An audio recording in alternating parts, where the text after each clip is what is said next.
Continuando então, nosso estudo do autocultura à luz do ocultismo, nós finalizamos no último vídeo falando sobre a relação que tem os desejos, né, do astral com a mente.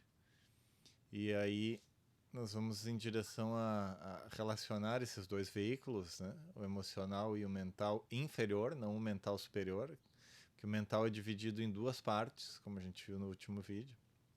Aquela que é relacionada com o eu egoísta e a outra, o outro mental abstrato que é relacionado ao eu espiritual. Então, vamos continuar de onde nós paramos aqui.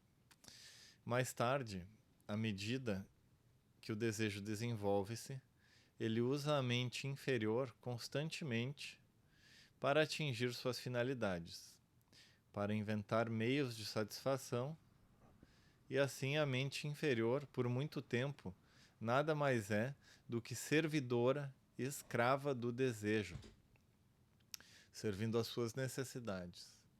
Mas à medida que a mente se desenvolve e ganha força, começa a exercer crescente controle sobre o desejo e termina por dominá-lo. Com este trabalho de submeter o desejo, lhe é adicionada força proveniente de fontes espirituais internas, à medida que essas fontes vão se tornando cada vez mais acessíveis nos estágios mais avançados da evolução. Esse trabalho conjunto dos corpos astral e mental inferior aparece também em nossa vida emocional.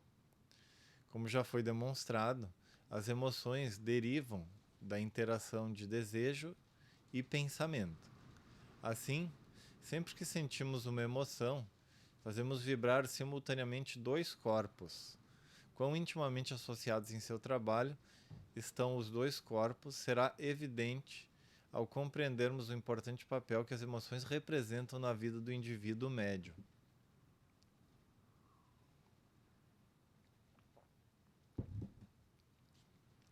Após essas considerações preliminares, vejamos agora as funções do corpo mental inferior.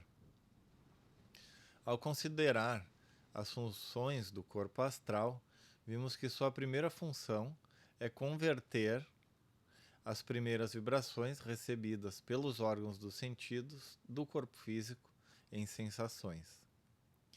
As vibrações impostas aos órgãos dos sentidos são levadas pelos nervos aos centros correspondentes do cérebro físico.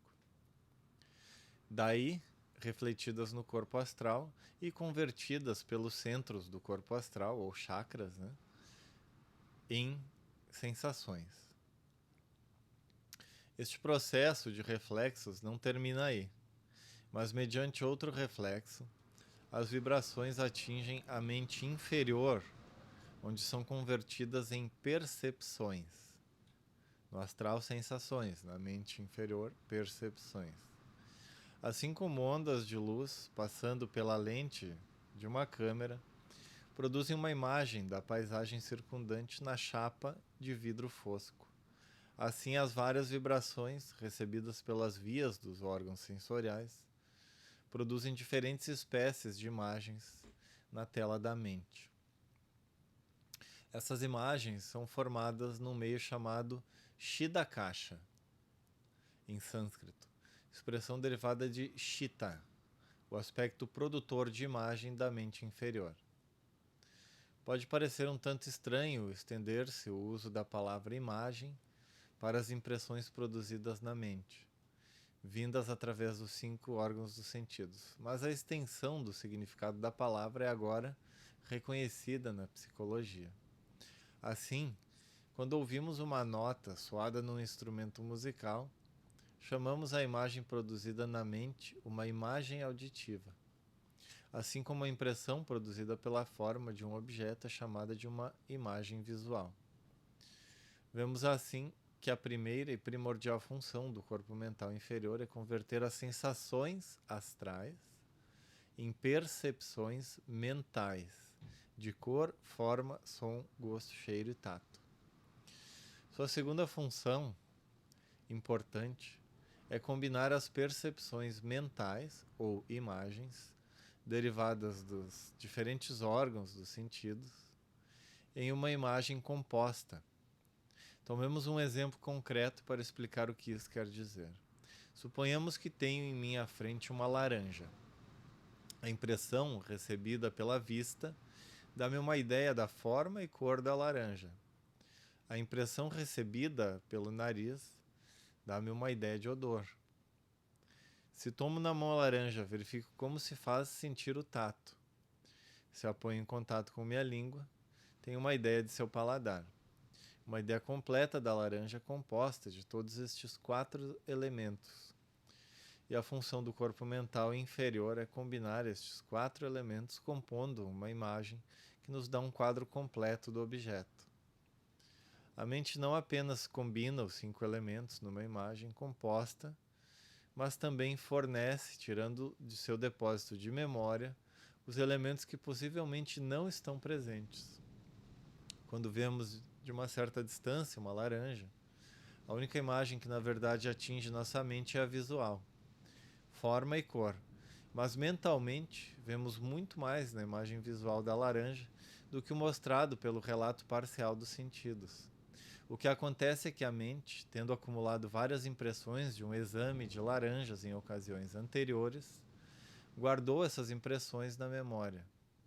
Supriu alguns elementos faltantes, tirando-os de seu estoque, e assim nos deu uma ideia mais completa da laranja do que de outra maneira a teríamos.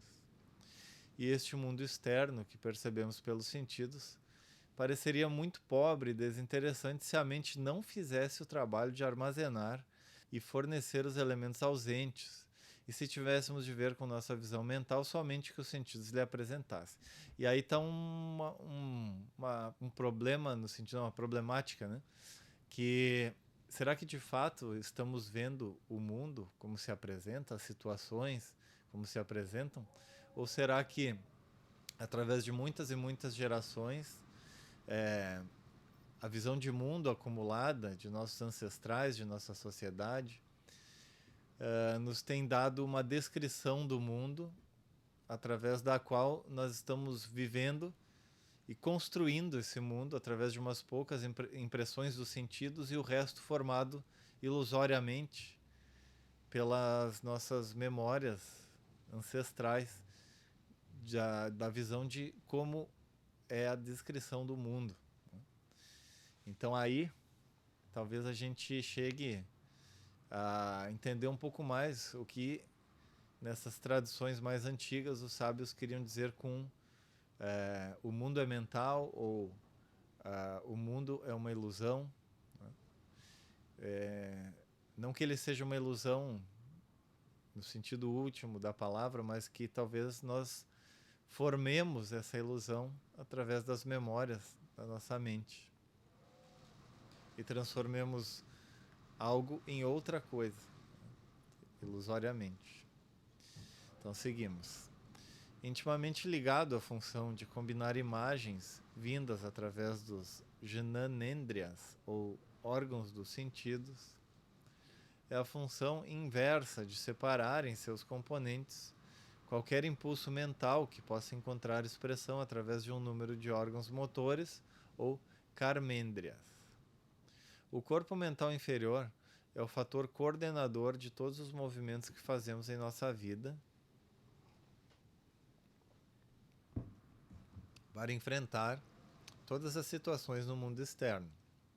Assim, quando vemos se aproximar de nós um objeto que ameaça ferir o corpo físico, nossas pernas, mãos e todos os músculos adotam instantânea e automaticamente a posição mais conveniente para escapar ao ferimento. Bom, há controvérsias, né? Como artista marcial, uma das coisas que nós treinamos no Neikun é justamente o descondicionamento, porque o corpo ele adquire uma posição talvez não mais conveniente, mas a mais rígida e muitas vezes até uma posição burra perante um possível ataque.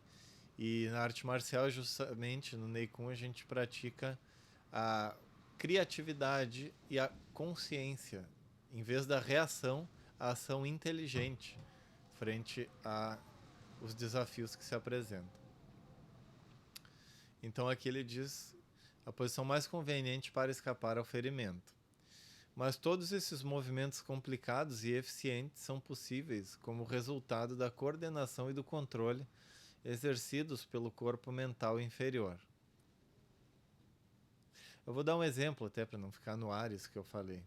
Por exemplo, se alguém vem nos dar uma paulada, o normal é que a gente vá para trás e faça assim. Isso é a posição exata onde a paulada vai acertar com maior força. Então, a ação inteligente nesse momento, quando vem a paulada, seria dar um passo à frente e colocar as mãos nas mãos do adversário e talvez uma torção e tal. Então, não deixar que ele tenha amplitude total do movimento, mas parar a mão dele antes, né? E isso, o corpo, através da sua reação condicionada, ele não tem a capacidade de fazer, né? Ele vai se proteger, que é o movimento errado nesse momento, nessa situação, né? Então, mas todos esses movimentos complicados e eficientes são possíveis como resultado da coordenação e do controle exercidos pelo corpo mental inferior, ainda que isto seja demasiado rápido para ser notado.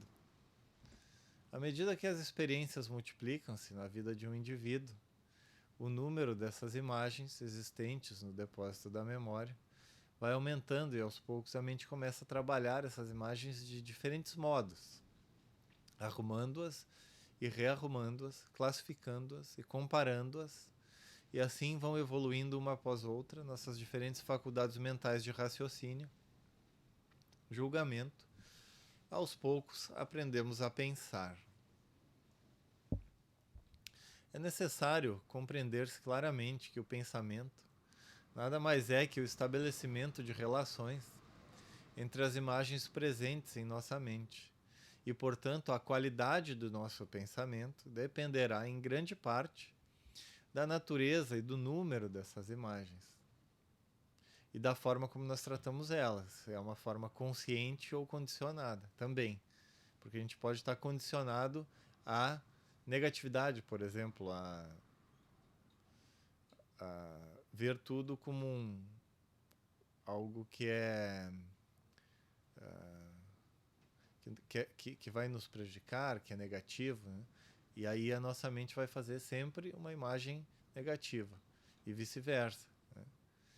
Mas o ideal mesmo é que se tenha consciência, né? Porque o pensamento, ele é uma ferramenta. Como uma ferramenta, ele não deve ser deixado trabalhar livremente por sua própria vontade, né? É necessário que haja criatividade inteligente, ou seja, um elemento superior que nós vamos tratar mais adiante nos próximos vídeos, para coordenar esses pensamentos, para dar o sentido correto e o bom uso dessa ferramenta, que é a mente inferior. A mente cheia de imagens claras e corretas em relação a um objeto está em posição muito melhor para pensar sobre esse objeto do que outra com pequeno suprimento de tais imagens.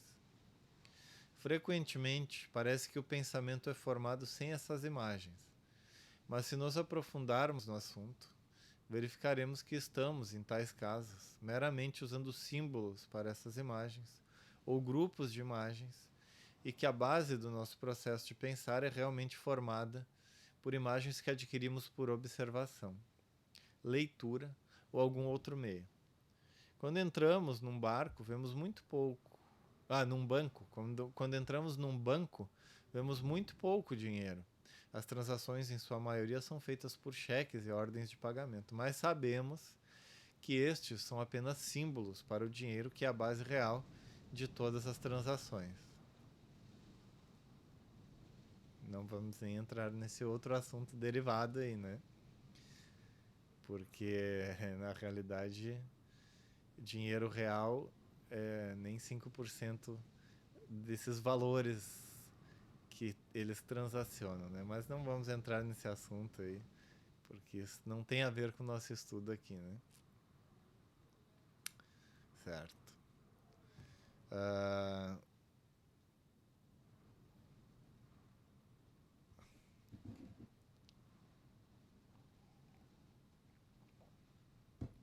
Mas ainda que essas imagens sejam essenciais, A simples presença de um grande número de imagens bem delineadas não basta para o bom pensamento.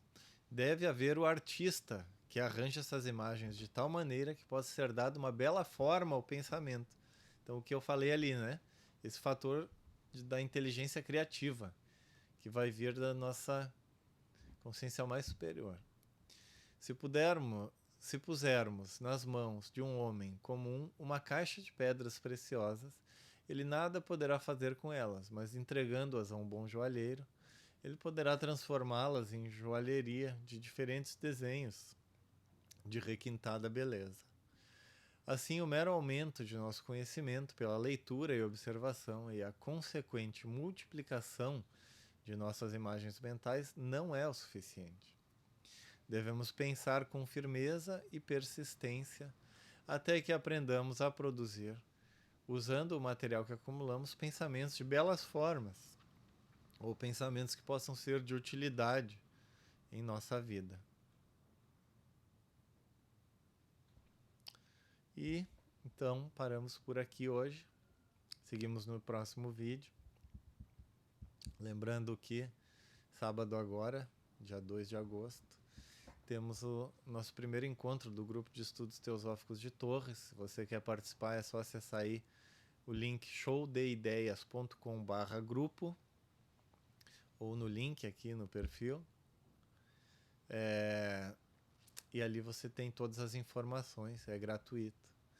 E é gratuito assim como as aulas da Sociedade Teosófica que vão começar de novo, que estava em recesso a partir da semana que vem, voltam a ocorrer todos os dias às 19h30 no canal Sociedade Teosófica no YouTube. Cada dia da semana é uma aula diferente e são todas aulas no sentido justamente disso que a gente conversou aqui, de buscar esse reconhecimento e consciência do elemento mais interno e inteligente dentro de nós mesmos, para que a gente possa começar a organizar o nosso mundo da forma mais bela, justa e verdadeira possível.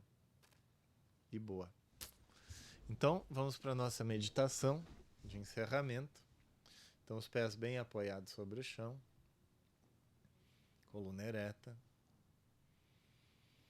Respiração lenta e profunda, abdominal, língua no céu da boca, relaxando, descondicionando o corpo, todas as articulações, sentindo o fluir da energia, os músculos relaxando, tendões, nervos.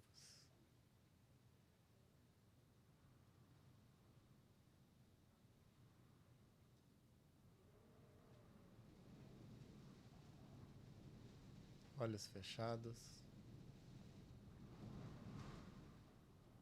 Ó vida oculta que vibras em cada átomo.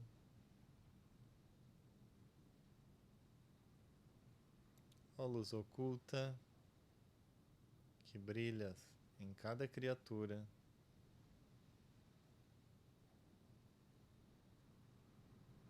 Ó amor oculto que tudo abranges na unidade.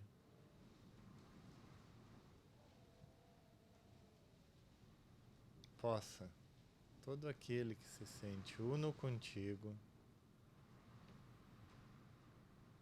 saber que por isso mesmo ele é uno com todos os outros.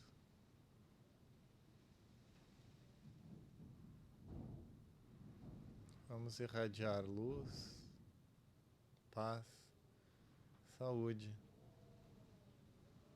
em todas as direções, ao Oriente, ao Ocidente, ao Norte, ao Sul, ao Zênite e ao Nadir.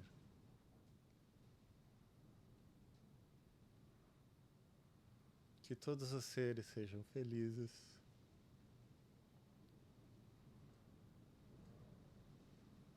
Que todos os seres sejam ditosos.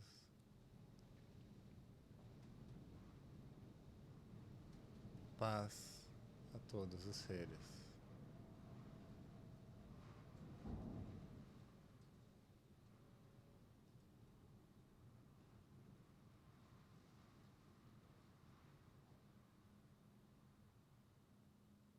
E agora permaneça por mais quanto tempo